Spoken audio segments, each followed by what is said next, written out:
there's this catalyst moment of what can I do? What can I do to kind of even out that ride a little bit more? So I went all in with discipline, showing up when I really didn't freaking want to, Monday through Saturday. Between November and like March, April, May, I'd lost 55, 60 pounds. Welcome to the MyPro Show. Get it going to the MyPro Show. Let's get MyPro Show. To the MyPro Show. Get it going. Welcome to the first episode of the MyPro Show. Here with the one and only Eric Daniels from Rethink Home. Thanks for coming in today. Gotcha. On a pretty beautiful day, actually, here in Texas. We finally got what we would call a cold front blow in, and it's in the mid-90s. So we can bust out the long sleeve shirt again. Dude, I used to love fall because you could hide behind all those layers and big shirts. Well, good. Thanks for joining us. The topic of the MyPro Show is going to be on leadership and discipline. And the focus on that is really just to encourage you guys and for us to grow as leaders as well from each other to continue to implement discipline into our lives so that we can be better leaders. And that's not just as business owners. That's in whatever capacity you're operating in, right? So as a share group leader, as a softball, baseball coach, just in your peer group, whatever that may be.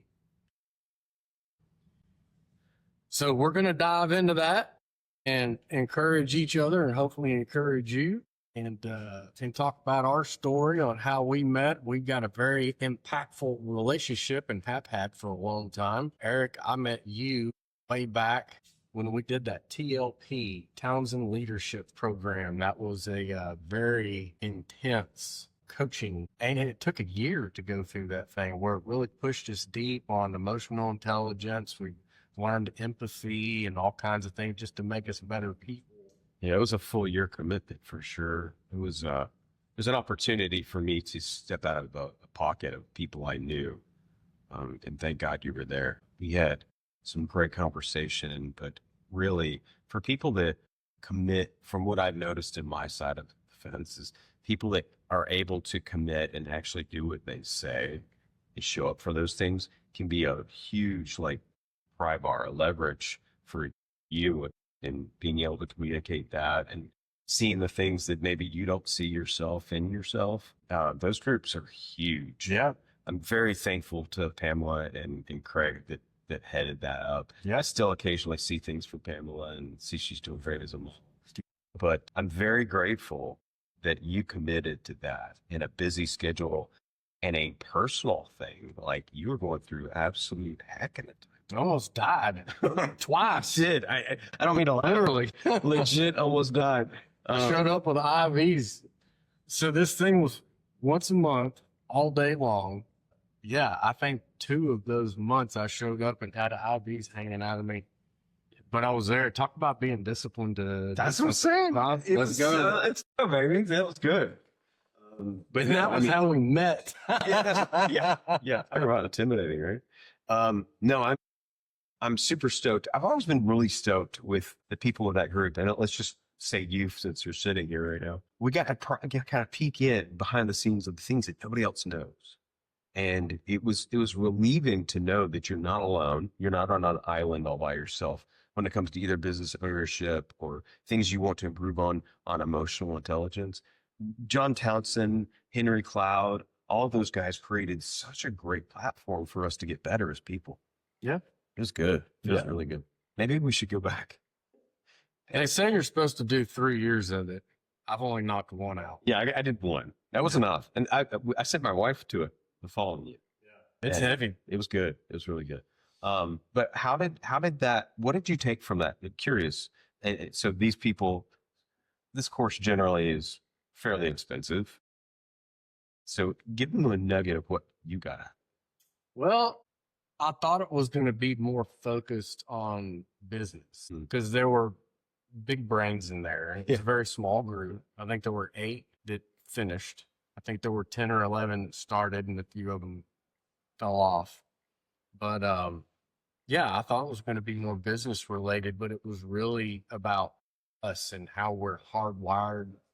We had to do that life scale or whatever, life walk, which is very challenging for me because, you know, you got to go back and talk about all this stuff. And, you know, you and I are more windshield facing instead of rear view mirror. I have a hard time doing that. I don't even know that I have one, to be honest with you. What? A rear view mirror.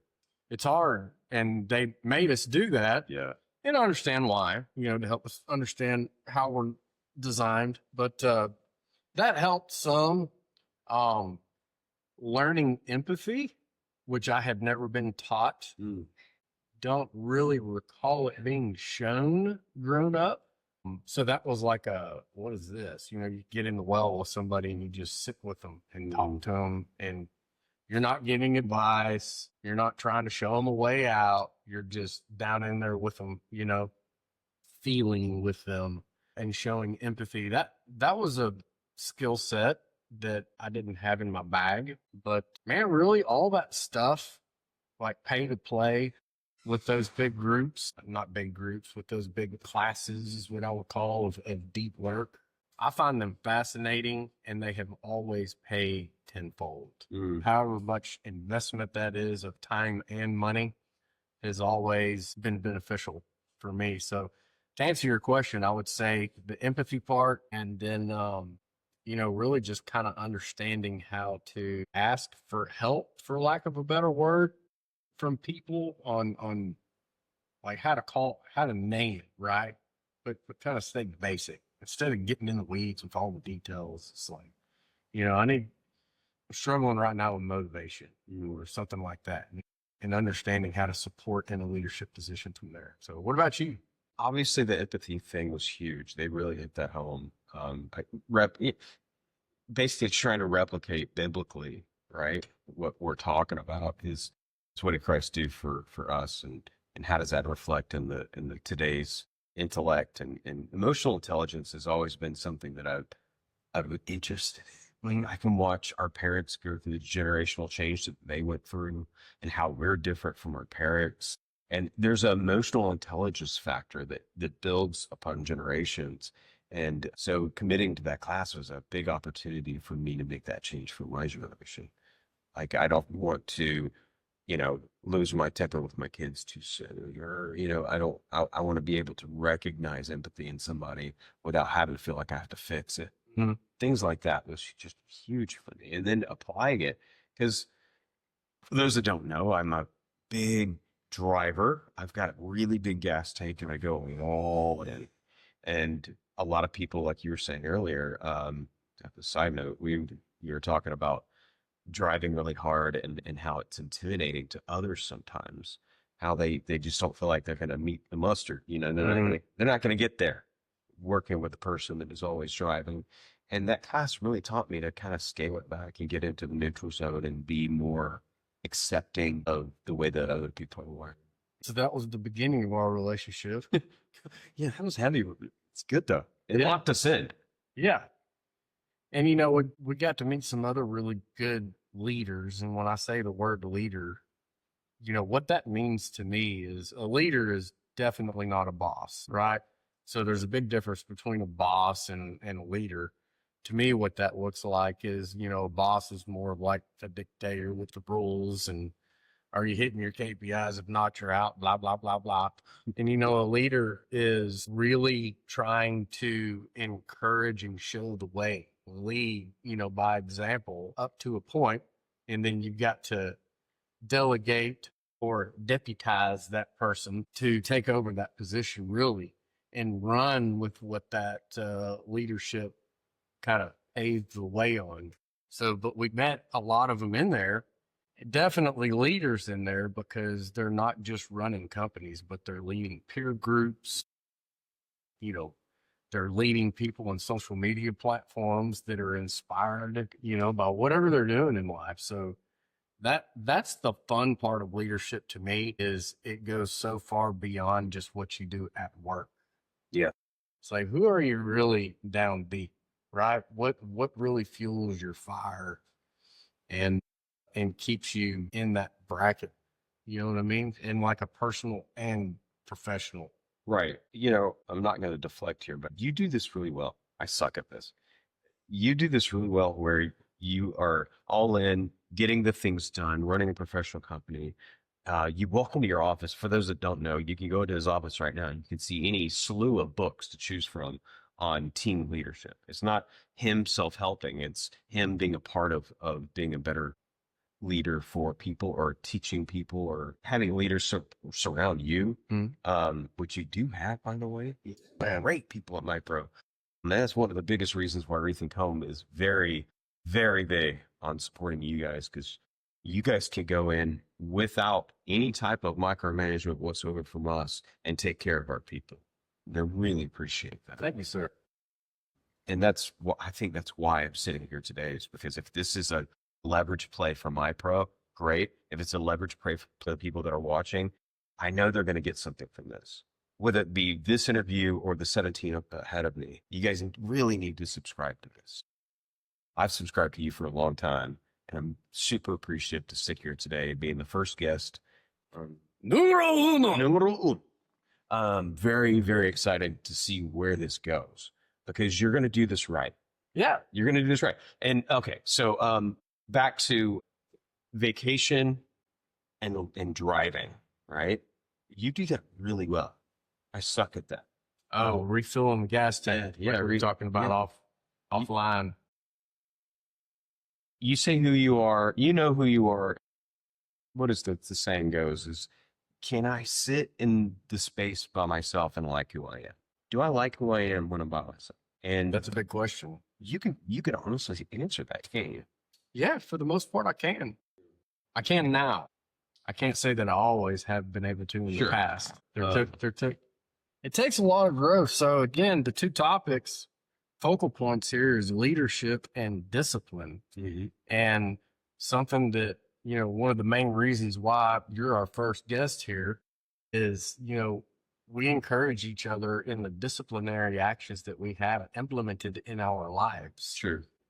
To specifically answer your question, whenever I'm sitting in a room alone, or if I'm out at the ranch by myself, which I love, because there's nothing, man. All the noise is gone. And we can talk about that in more detail later. I think it's very important for your health. But sitting by myself in the woods for days, I can honestly say that I do like myself finally. It's taken a long time. And that's okay. Yeah. In my mid 40s. I was just going to say, how long did that? Yeah. And so there's ups and downs. I mean, it really just is as basic as it's because I have been more disciplined in following Christ better and closer. And I've identified that if I'm going down that path and that really is my focus and he's really my judge, then I'm going to upset my wife. I'm going to upset my daughter, my friends, and, you know, people up here at work and stuff like that. But, you know, they'll get over it. I'm going to keep doing what I got to do. If I'm doing what I'm really supposed to do, it's going to ruffle feathers, right? That's scriptural. Being a proper leader doesn't mean that you're just making everybody happy all the time. You're making the tough decisions that ruffle feathers, that piss people off sometimes, right? Because we have to do things that other people won't do. And sometimes it sucks bad. But when you do it and you get on with it, you know that's the right thing. You have peace about it and you can rest. I too really, as of recent, have leveraged that piece of quiet and understanding, getting in the neutral zone and loving who I am. A lot of change has happened over the past year for me, especially. I don't have it down here, dude. It's at the ranch. One of my favorite books is called Deep Work. I'm pretty sure is the name of the book. I don't have it on me. I'll have to double check it. I've read all of those. I haven't read Deep Work, so It might be my favorite book. really, Yep. It's I have to, I'm so bad with names, but it is literally about finding a quiet space like you're talking about in a room or out at the ranch or whatever that it may be, having a quiet, uninterrupted, like no tech space and the deep work concept is of just like being able to go there, right? Being able to spiritually connect, being able to emotionally defrag, all that good stuff. And a lot of people don't do that because you have to do it intentionally. It's not going to happen by default because I'm going to ask you questions. They're going to ask you questions. Your phone's going to ring, your email, your text, all the stuff's going to pop. It's going to get your attention. It's going to keep you static. It's going to just all the time, right? Right. So unless you very intentionally turn it off and you're okay with turning it off, and at first it sucks, right? Because you turn it back on and it's like, Eric, I've been trying to get a hold of you for 3 days. Where you been? Yeah. Off grid. 3 days. That's awesome. You know? That sounds so foreign to me. And like right now, we have our phones off. There's a slight little tinge of anxiety of what's going on behind the scenes there. The world will turn without you, I promise. Yeah. That's what I have to tell myself. 100%. Right. Yeah. Absolutely. You know what I've been doing lately too is on the weekends, I will set my phone on my dresser top and leave. That's good. Like on a Friday or a Saturday. Like in the house. I'll leave it. Yeah. I'll leave it at home. What if you have a flat tire? I know, right? Well, thankfully I'm a man that didn't know how to do things. Snap. My phone. I'll tell my wife. Don't edit that out. No, but I said, well, don't edit that out. It's like when I say I'm a man, I'm not saying that in a sexist way. I'm saying like, roll my sleeves up and get to work. Yeah. Right. I'm teaching my son the same thing. I mean, good grief. Which you should be doing so for that too. Oh yeah, she's already tougher than me. Love that.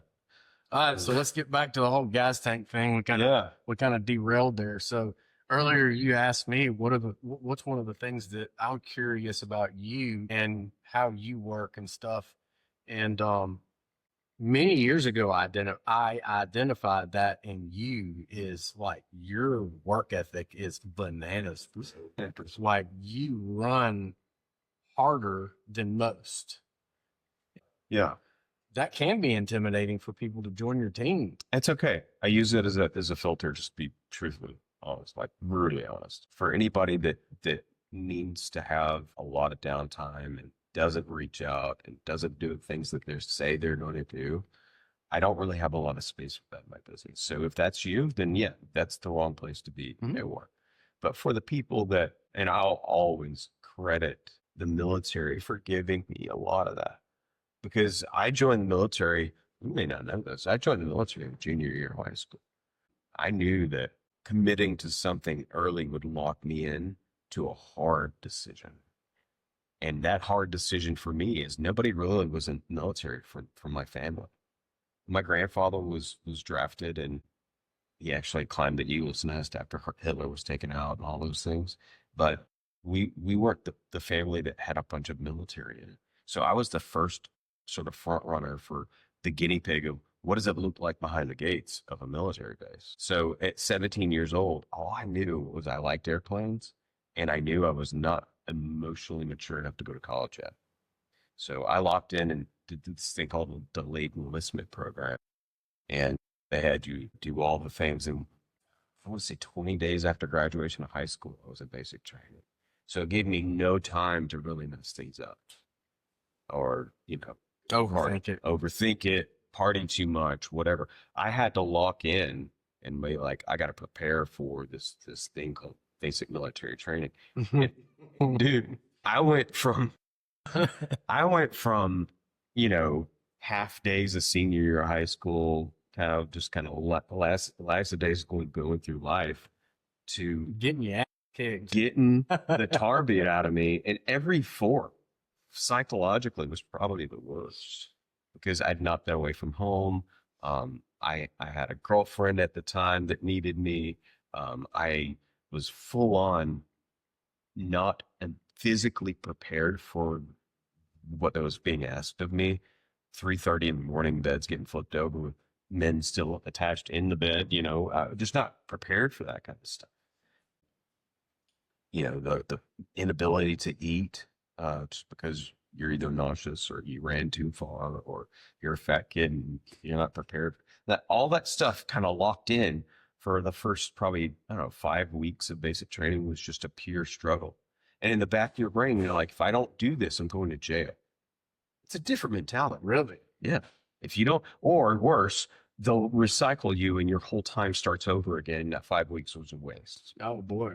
So think about that. I'm 18. I'm going into military and I've not done this before.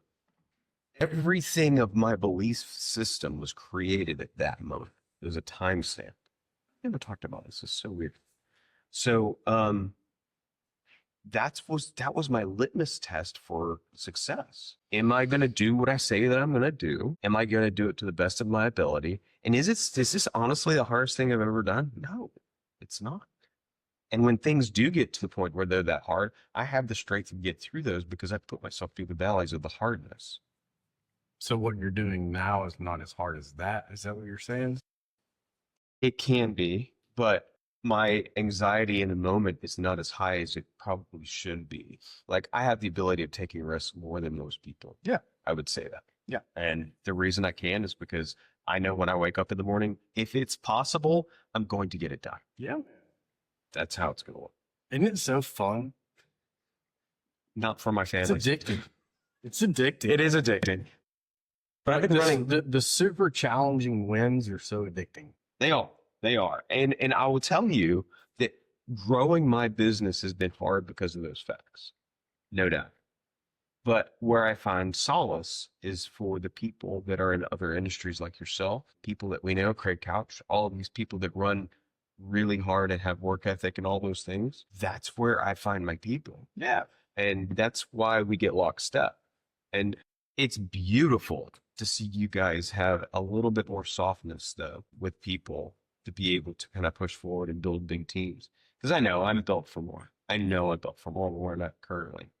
I've been talking to some people about that recently. It was like, what if I did go on with making something a little bit more meaningful? Not necessarily money, not necessarily the service quality of my current business and real estate, but what does it mean to go on being meaningful? What was the purpose of me being? And Well, I think you do a good job with that. Yeah, you do a better job with that than most. I mean, the one thing that you always say in every environment that I see you walking in and out of is, what do you need? What can I help you with? Like, you're not one of those guys. You're not one of those weird real estate brokers that comes in hanging their cards with everybody. Call me if you need. oh, that's the You know? bane of my existence. Dude. I cannot stand that. And you mean it and you do it. So that's the difference is you say you want to do that, but I'm going to push you a little bit so you can realize that you actually do that. And that's one of the reasons why you are such a good leader in this industry is because you do legitimately help others more than most. And most of the time it has like no reciprocal No, it doesn't. like veil behind it. It's No. like legit, what can I do to help you? Yeah. And I see you light up and enjoy doing those things. We've talked about it before. If you know where that came from was that book that we were talking about, the Go-Giver. That legitimately taught me the law of reciprocity. I'm not here to expect anything in return. And if I honestly have something that can benefit you in your business, I'll give you an example of I taught a course on geoforming, which is basically picking a neighborhood and becoming the market share for that neighborhood, right? And in order to become that, you have to find the people that support in local business, those people that you call your people. So the local donut shop, the dry cleaner, and whomever, the ammo shop, even in Alito. All of these people support those neighborhoods. Even there's an owner of the Sonic in Alito, right? And I'm going to know that person, right? So getting to know those people, I go to them and I'm like, the reason I'm so adamant about getting to the point where I know that you've got your needs met is because I know it's going to protect my people. And when I see you come in with MyPro and go, I've got a construction job or I've got a roofing job that protect, like, how many people have you helped that have been mine? And legitimately my people come back and go, that was the best experience I've ever had. Good. Not only from buying the house, but being able to rely on somebody that shows up. And look, That's leadership for me. That is leadership, is being able to come in and do what you say you're going to do and master it. There's a book called Unreasonable Hospitality. I've heard of that one. I haven't read it. Oh my gosh, I'm giving it to you. When I leave here, it's going to be delivered to your house. It's one of those ones where you're like, that sounds ridiculous, but it makes me so happy to know that I just recently closed your mom's house, right? And Great job, by the way. thank you. She actually teared up telling me how easy and precious it was, how you held her hand to it. So thanks. She's so sweet. She had a moment where she hadn't realized that she needed a certain something in order to close her house. And it was a big deal. Yeah. It was a big deal. And I flat out like greased that skid and was like to the point where if I needed to go print it out to deliver it to her, I was going to do that. And I just kept reiterating in my head the unreasonable hospitality with this lady because she's going through a lot. And I flat out like greased that skid and was like to the point where if I needed to go print it out to deliver it to her, I was going to do that. And I just kept reiterating in my head the unreasonable hospitality with this lady because she's going through a lot. Yep. Making any move for anybody's a lot. But at her age, with all the things you guys got going on, it's like, dude, I've got to stop and think about what it's like to be her. Be empathetic for what she's got going on. And dude, that has changed the course of my business and leadership. The MyPro Show is proudly sponsored by MyPro Construction, your local DFW commercial and residential specialty roofing and exterior construction experts. Visit myproconstruction.com to request your free inspection or call today at 972-5-ROOF-52 to schedule your free consultation today. A lot of businesses try to get big, and I get big in a different way. Where I get fed mostly is relationships with my people at a deep level. So instead of 3,000 or 6,000 people in a database, I love the idea of 120 people that I can consistently get in touch with or relate to or have a commonality to the things I love. And when I wake up in the morning and I think about the service that I provide, I do get excited about that. I sincerely get up and think about the people that are currently in the moment of making a transaction, buying or selling a home. What is it today that needs to be accomplished? And then how am I going to wow them today? And when I'm excited about that, it gives these people that I'm helping the ability to refer me out to more business. And it also gives me the ability to get to know that, like I was saying before, these local businesses that support neighborhoods. I love being part of that integral plan to support these people that end up supporting me, right? Me and my family. So if I'm excited about that, I don't necessarily need to go rock wall. I mean, I will. If I have a client that says they need help in those areas, we will go out of our way to try to help those people. But I'm not advertising in that space. And to be honest with you, I haven't had an advertising budget on my business in almost 4 years. So it's 100% referral-based business based on the hospitality factor that I deploy. Nice. That's good. Well, let me switch gears a little bit here and talk about the discipline factor that I really admire that you have implemented in your life. Think back about a year. Was it a year ago? Not quite. Yep. November. So it was November. It was still hot. 24. Yeah, it was over a year ago. No, yeah, it wasn't a year ago. Yeah, November of 24. It was still pretty warm in Texas. We're out on a ranch. It was hot. It was hot. Hotter Dickens out there. Yeah, because I remember you had a black shirt on when we're sitting in a deer blind, pig hunting. And there was an aha moment that we had together where you showed up with a bunch of junk food and you were tired and sweating. Did I really? And dude, it was like, I was like, what are you doing, Eric? You had like Pop-Tarts and like just, It sounds so foreign to me. it was weird. It surprised me. It was hilarious. You don't remember Bobby and I busting you about it? That's great. We bust each other a lot. You're like, we're at a party. Yeah, Oh, let me bring this home. My wife will let me bring this home, bring it to the ranch. Oh, that's right. Yeah, Yeah. that was great. So, anyways, we're in a blind. You're not happy with your health, and it was hot, and I was busting on you because I love you, right? Right. And I tell the ones especially that I love the most, the truest thing. Boy, you were true. That sometimes stings, Yeah. and maybe that was a little bit of encouragement to you to realize that you ain't no spring chicken, and you're gonna have to be a little more intentional on health. Yeah. And look at you now, bro. What have you lost? 60, 70 pounds, something like that? And how you feel? It's pretty good. Pretty doggone good. So what is that? Where was it? And what do you do now?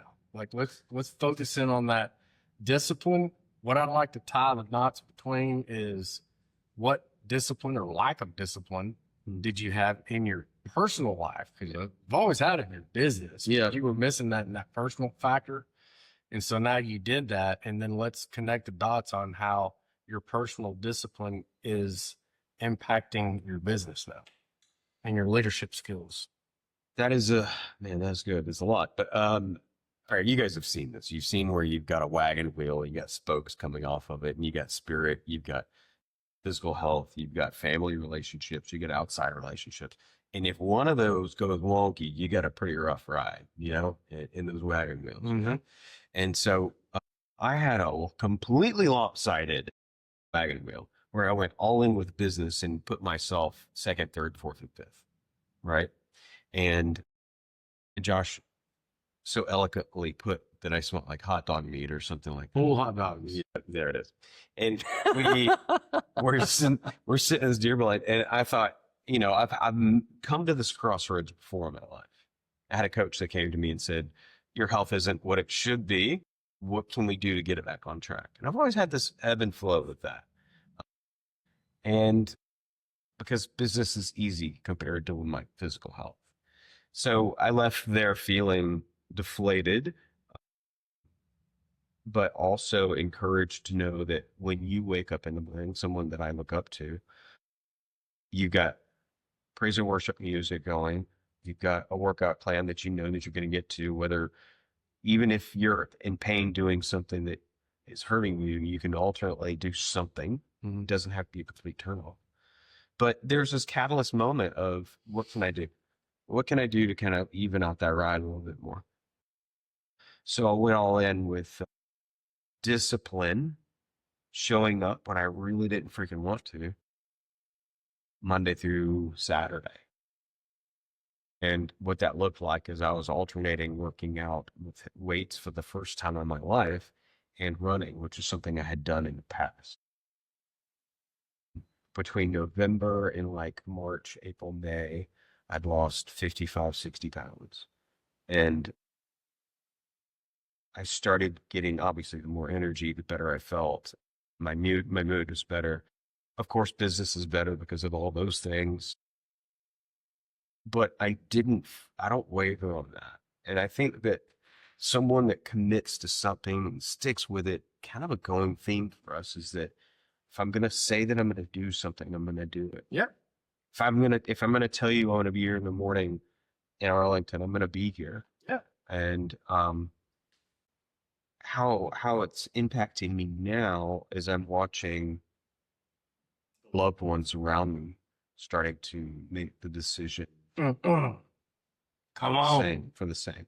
So obviously, So seeing that change through you is influencing them to do better as well. it is, and it's also neighbors, it's friends, it's all Yeah. people. It's people at church that go, "Where did you go?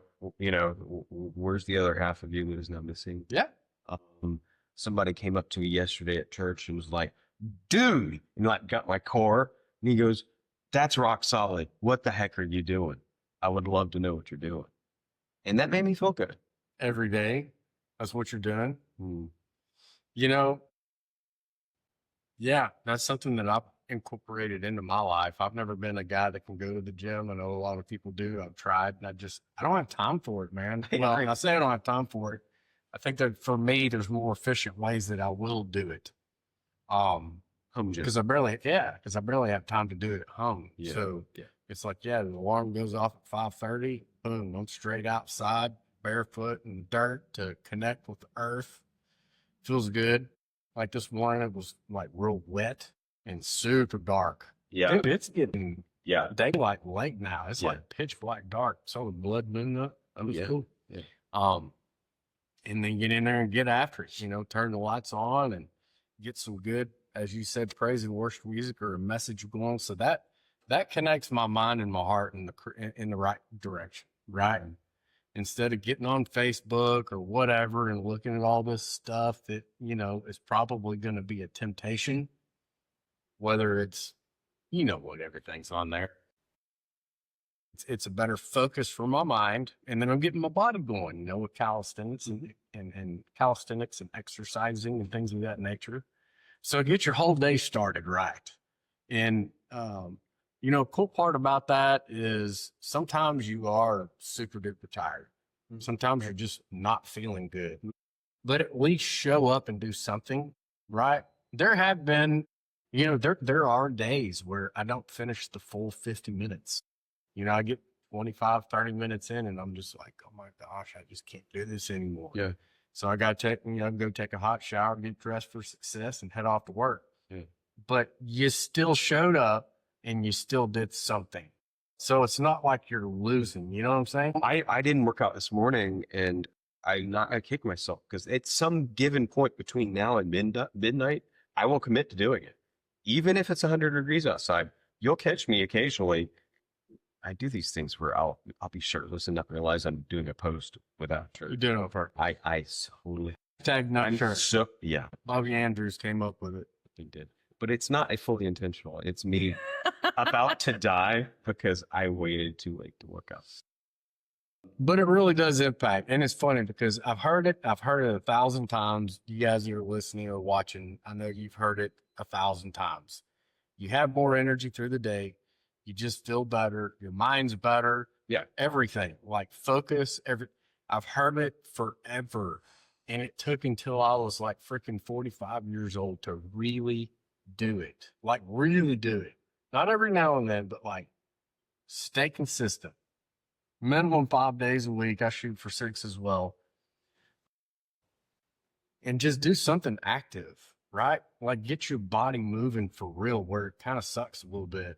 I think for the people watching though, I think this is really important to say is we hear people say that it's attractive. And it's not for the sake of us looking attractive, but we become attractive people, influencers for others and being an example for others. If you feel good about yourself, you're not average anymore. And I think that's an attractive factor that people forget about and probably lose sight of it. And it's not for the sake of us simply just to look at it. It's you know, everybody wants acceptance, to fit in, to have a belief system that supports community. Yeah. And you're accomplishing something first thing, right? So the old military purpose of making your bed first thing in the morning. I love that because it's like the first thing you do when you get out of bed is you make your bed. And so you've accomplished something, right? Check. And then go do your exercise or whatever that be. Check. Now you're getting cleaned up and showered and dressed for success so that you can conquer the day. Check. You got 3 check marks already done. And most people are just now rolling out of bed. I love that energy and power that gives me to just get that done. And it's still dark outside and I'm getting going. It's a you against you moment. It isn't, you're not checking boxes for anyone other than yourself. Exactly. It's like, I'm going to do this, I'm going to do this, and I'm going to do this, even if I don't want to or if I don't feel. Oh, And so then when you're done, it's like, okay, what's next? So now it puts me in a very forward thinking, positive focus for the day, right? So I'm not stuck in that rear view mirror we were talking about. It's nothing but windshield. All right. So I did this. I did this. What's next? I'm just going to keep on going and keep on going and filling that tank up even more by checking off things that are winning, right? Yeah. That's why I love surrounding myself with good people up here with key network partners and friends that I love like you, so that we can build each other up in those circles, right? How about for the person right now that doesn't have all of that? Start with one, work out 2 days a week. Don't start with 6, right? So just start something simple and start, find one person that you look up to and just start talking to them. That's what I do. Yeah, just Yeah. start talking to them. It's not rocket science. Yeah. Be yourself, ask them questions, right? If they shove you off because they're then you don't need to be with them anyways. Find somebody I else. know so many people right now, especially in real estate, struggling. Just struggle bus. It's a very tough real estate environment right now. Right. So business is not being fulfilled in that department, but you can have time for yourself, even in the times that you know that you're not going to do business. You can take time for yourself and not feel shameful about it. Take an hour or 2 of your day and make it for yourself. And what you choose to do in that, now that's you against you. But I honestly, I wish I could help more in that department. I wish I could coach people more in there. So a good question that our marketing mixologist asked is, why do I like to spend time and talk with leaders? Well, I'd like to define that term first in the format of an organization that I'm a part of, which is EO Fort Worth, Entrepreneurial Organization Fort Worth.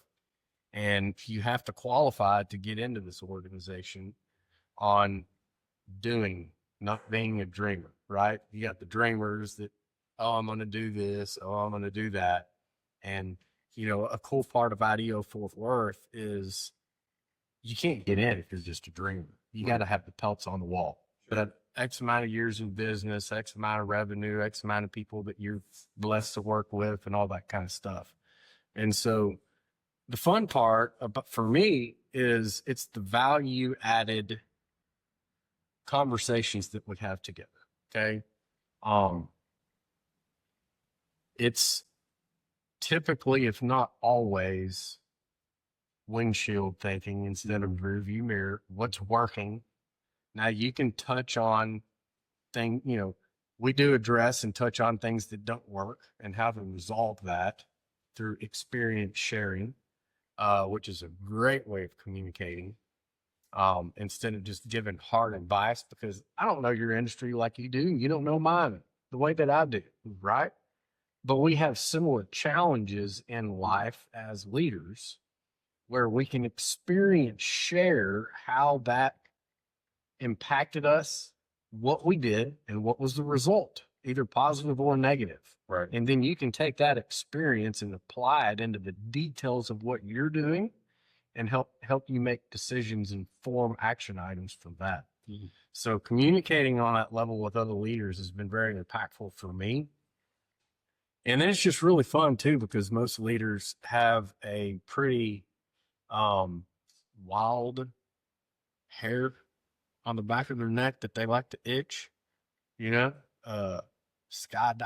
or surfing or hunting or running in 100-degree weather uphill both ways, barefooted, all kinds of stuff.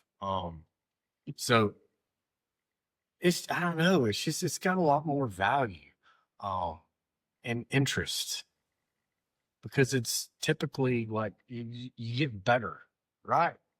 When you and I go to lunch or whatever we do, have a business transaction together, I've always got something that I can take away from it that's going to help me help others even better.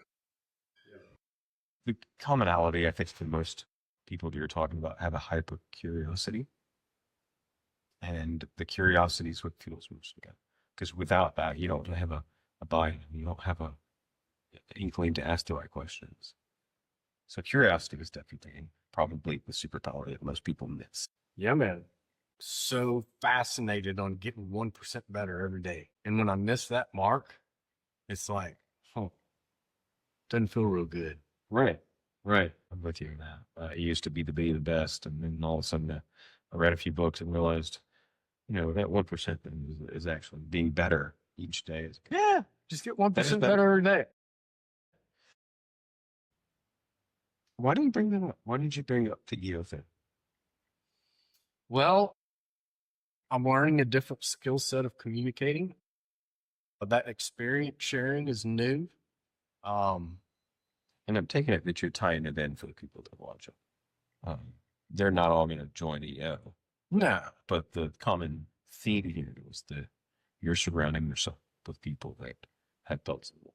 yeah, it's whatever group you want to. That's just one.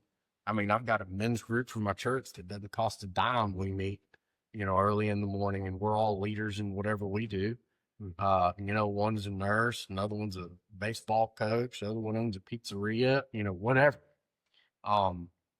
But we're all leaders. It's not all business, Right. but encouraging each other in the right direction to make better decisions. That is what I really yearn for. I want to hang out with people that are going to encourage me to be a better father, to be a better husband, to be a better leader, all that stuff, There's a lot of other people I could hang out with that want me to do quite the opposite. I think you do way too much, man. Come over here to do this. Hey, let's do that. And then you fall into that slump. Before you know it, you lost everything. Not interested. I'll tell you, one of the secrets from my recent change has been to isolate myself from those people, and have an invite to come hang out with me. And literally have a garage that people come to, smoke cigars, and just have good conversations of commonality and a rooted relationship to where they consistently come back. Bobby Boone. Yeah. And I'm telling you, it's one thing for me to go to someone else's, and then there's a whole aspect of you creating your own environment. And I'll tell you, that is a huge game changer, is watching these people meld in. And everybody's from different industries, which is awesome, because I did not pull in real estate people, and I certainly didn't pull in just roofers, right? But everybody kind of builds, what do you do? How do you do that? And it goes from what is my occupation to becoming a better dad. What are you doing with the 3 kids you have? And I will tell you, that's one of the things recently. If you haven't done that, consider creating your own world of people that, resonate with what you're doing. Yep. I think it all boils down to being intentional with your time. I'm so fascinated with time, and what are you going to fill it with? Especially now that we're getting kind of in that Whatever. we're at the top part of the peak of our I'm sorry. life. I've got so much more to go. Well, I do too, but we're not 22-year-olds either. Whatever. My brain says I'm 22. Well, me too. But Right. my shoulder and my arm and my leg and my ankle don't. That's true. I will be honest. That is absolute truth. But no, I'm encouraged to see where you're going to go. I mean, you've been in this pocket of growth personally. You've been in the pocket of growth in your business. You've even improved your marriage. You've done a lot of heavy lifting over the past 5 years, a lot. And I'm curious where this is coming. Like, I'm looking where it's going to pay off. Like, what are you going to do next? How are you going to go in? Can you share with me a little bit about your goals and what you're going to do over the next couple of, and by the way, I'm not a long-term goal guy. I'm not the guy that says, I know what I'm going to do next year. I'm every quarter. Oh, interesting. I've never gone in. For your business, you kind of have to, because Yeah. you got to set quarterlies and blocks and all those things. But for me and my business, I get to be able to change things on the fly if I need to. Yep. And but I'm curious, where do you think you'll go from here? Well, that's a good question, and I can answer you clearly. Woo! Let's go. I am enjoying and finding it to be actually the hardest work ever is to legitimately deputize everyone within the org. As far as business, to answer your question for business, is to have that machine grow bigger, right? And to help put fuel in it and guidance, but keep my fingers out, like all the way out. And that's very difficult. How many Barney Fives are you going to hire? Well, I don't think Barney Fife could pull it off. He's a little too distracted. Yeah. But, and okay, so that's a good question. Who are my leaders going to hire is my mindset. Okay. So we've changed our whole onboarding process now where I'm kind of the last guy. Okay. So the first thing that we communicate within our organization is our company culture. That's my biggest passion part 100%. of anything that we do. I agree. Company culture. And Yeah. that's our heartbeat. If we don't 100% align on that, then there's no reason for us to go next. That's right. And then you're going to talk to this person and this person within our organization to see if we're a great fit to help each other, right? It's like the first thing we do is try to identify what other individuals, what their goals are. And if we can help you accomplish those goals in the vehicles that we have here that we call business, right? I'm giving you guys a sneak peek of what leadership looks like for MyPro, right? I mean, this is the, you guys take notes of what he's doing because this is what works. It's fun, but it does take an unbelievable amount of work. So, yes. So where do I see myself later, like within the next year to 5 years? We have to say 5 years. I would love to see some of the new leaders who have been deputized within our organization, like you're leading these divisions, right? For me to get even further out of them. So about 4 or 5 months ago, I think it was, I opened up our CRM system for the first time ever in my whole career and was like, I don't have any projects I'm managing. None. Zero. Yeah. And it was like, oh my gosh, it was I've been trying to get to that point for a very long time. And thankfully, the Lord's blessed us with some unbelievable individuals that I can emphatically trust that are going to do actually a better job than me at this point because they have more capacity. So when a very good friend of mine wants us to work on their home, I send one of our awesome project managers out because they have more capacity to take care of that individual than I do. I've just got so many plates I'm spinning. Right. Bobby just did that for me. Yeah. And so where I see myself is having leadership meetings with my leaders and seeing them blossom and provide for their families and develop teams within their capacities and for the organization to grow without me having to like personally put so much gas in it every day, to get that a little bit more on autopilot. How about for the person who's watching this that is in the service industry that doesn't have a big team? What do your services look like in the next year? Does it change or are they staying pretty concrete? Like, this is what we do. This is what we're good at. We've gotten outside of our main construction areas before, and we have identified what our super strengths are. Okay. And so I don't see us getting out of that. Cool. So you see, that's gotta be a good feeling. It's not wavering and going with the wind based on economy. You know exactly where you're at. Yeah, we're going to be really awesome at what we do and play in our own sandbox and just be kind of the kings at one instead of the jack of all trades. Yeah, I think a lot of people get distracted with the new shiny object. Yeah. Yeah, there's been some monumental shifts in our organization. So when the big freeze happened, snow, all roofers turned into, plumbers and electricians, floor guys and blah, blah, blah. Because they could. Yeah. And I can't remember, but we got over 50 leads in 1 week. Big ones, like whole home disasters, right? The dollar signs were unbelievable. From busted pipes all in homes. And we were slow. And that was very appealing because we're going to be busy, busy, busy again, right?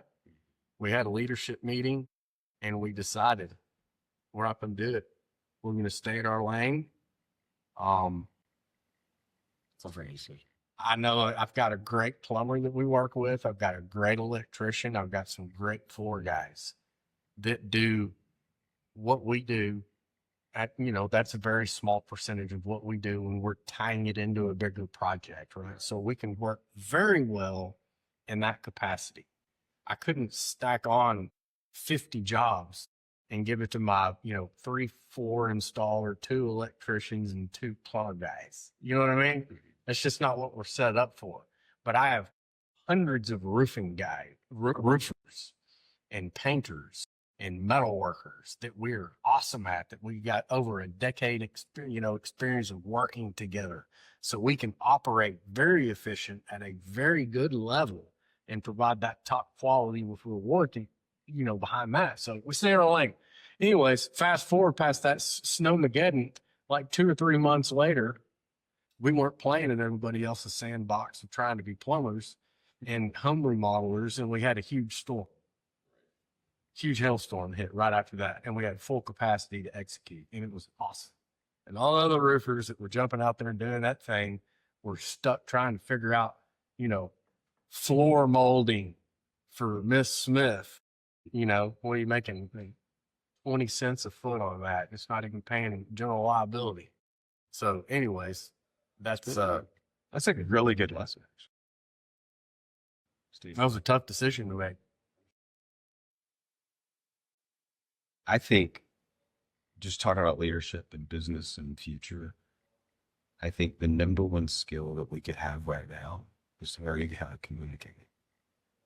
Like communication, effective communication with your people, with your served clients, with your employees, the ability to convey what you're feeling without polarizing the other side.